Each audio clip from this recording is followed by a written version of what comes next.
আসলে ইতিমধ্যে মিডিয়া নিয়ে বিভিন্ন কথা আপনারা শুনেছেন, আপনাদের অনেক অভিযোগ এবং পরামর্শ আমরা শুনেছি।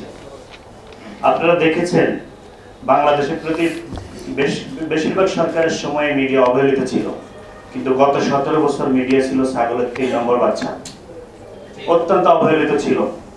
আমরা অত্যন্ত পরিতাপের সাথে লক্ষ্য করেছি সাংবাদিকদের বাক স্বাধীনতাকে রুদ্ধ করার জন্য 32 ধারা নামে একটা কালো আইন করা হয়েছিল, যে আইনের মধ্য দিয়ে বলা হয়েছিল রাষ্ট্র প্রতিষ্ঠান ব্যক্তি কারো কোনো গোপন প্রাইভেসি সাংবাদিককে প্রকাশ করতে পারবে না। যদি প্রমাণিত হয় সেক্ষেত্রে একজন সাংবাদিককে 14 বছরের সশ্রম কারাদণ্ড অথবা 25 লক্ষ টাকা জরিমানা করা হবে। আমরা দুঃখের সাথে খেয়াল করেছি সেই 32 ধারা আজও বিলুপ্ত করা হয়নি।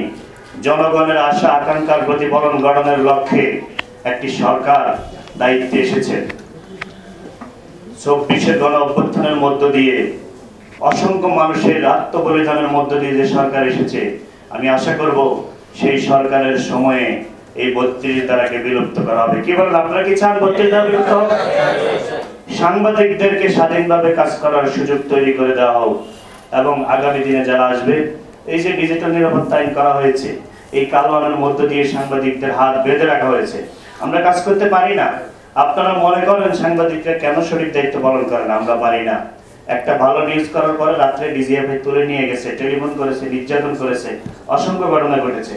আমরা চাই আগামী দিনে যেই সরকারি ক্ষমতায় আসুক, সাংবাদিকরা স্বাধীনভাবে কাজ করবে, দেশের স্বাধীনতা সার্বভৌমত্ব রক্ষার অতন্দ্র প্রহরী হিসেবে ভূমিকা রাখবে।